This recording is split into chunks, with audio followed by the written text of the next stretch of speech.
मराठवाडा व विदर्भात गायरान जमिनीवर अतिक्रमण करून आपली उपजीविका भागवणाऱ्या दलितावर सरकारने सुप्रीम कोर्टाचा हवाला देत त्यांना उद्ध्वस्त करण्याचे काम सुरू केले असल्याचा आरोप आज महातपुरी फाट्यावर रास्ता रोको आंदोलनात यशवंत भालेराव यांनी केला।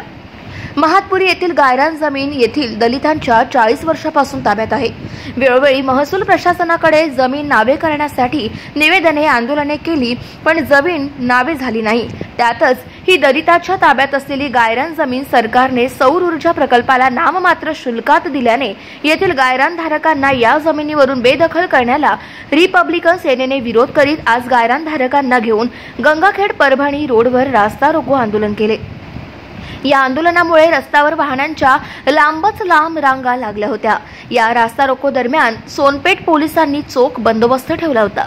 यावेळी या आंदोलनात किसान सभेचे कॉम्रेड ओंकार पवार यांनी पाठिंबा देत सरकारच्या धोरणावर यापुढे एकत्रित येण्याची गरज असल्याचे सांगितले।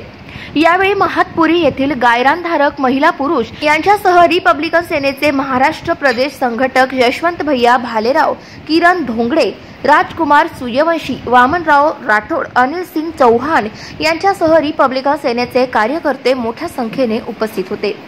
काही उत्पन्न होत नाही, मग महातपुरीची जमिनीवर का सौर ऊर्जा घ्यायचं आहे? कारण तिथं जमिनीत तिथं उत्पन्न होते।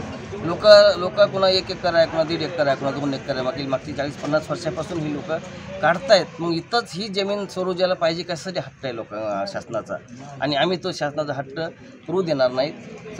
काय हायकोर्टाचे सुप्रीम कोर्टाचे काय आदेश असतील त्या आदेशाचं जे उल्लंघन चाललेलं आहे, आदेश वेगळा आहे आणि त्या आदेशाचा नावाखाली प्रशासन या ठिकाणच्या मागासवर्गीय जमिनी काढून घेण्याचं काम केलं आहे, ते आम्ही होऊ देणार नाहीत। आणि रिपब्लिकन सेना या आंदोलनाला नेतृत्व करण्यासाठी रिपब्लिकन सेनेचे महाराष्ट्र युवक अध्यक्ष किरण घोंगडे आहेत, रिपब्लिकन सेनेचे महाराष्ट्र सचिव माधवराव जमदाडे आहेत, रिपब्लिकन सेने जिल्हाध्यक्ष आमचे राजकुमार सूर्यवंशी, यासोबत आमचे महातपुरी येथील सगळे नेते उत्तम डबडे आहेत, हनुमानराव डबडे आहेत, मुस्तफाबाई आहेत, अकबरबाई आहेत। गावमाजा न्यूज करिता शिवाजी कांबळे, गंगाखेड, परभणी।